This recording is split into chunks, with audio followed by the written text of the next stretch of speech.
sometimes I don't want to be strong. Sometimes the weight is just too much, you know?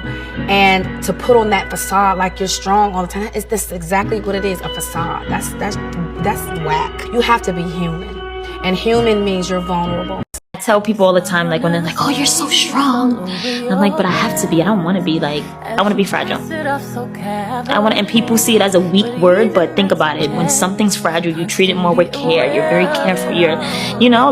Treat me like I'm fragile because I can break too. And people are so used to me being so strong and so independent that they usually don't check on me.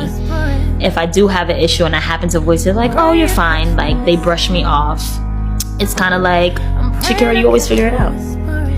But I'm human too.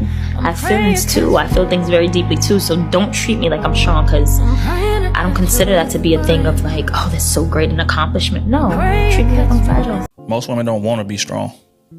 They have to be. All right, they've never been able to lean on a man and say, "Whew, and you just please take this off of me," and have that be done. They've never been able to trust a man that deeply. They never had an example of what a good man looks like, right? So they've had to try to turn themselves into one to supplement the lack of having one around.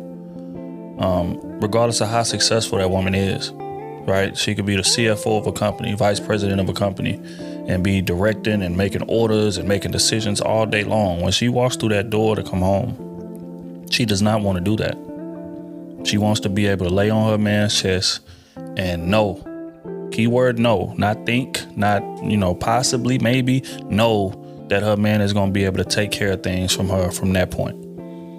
She wants to sit in that passenger seat and be a passenger seat princess because she knows that her man in the driver's seat knows where he's going.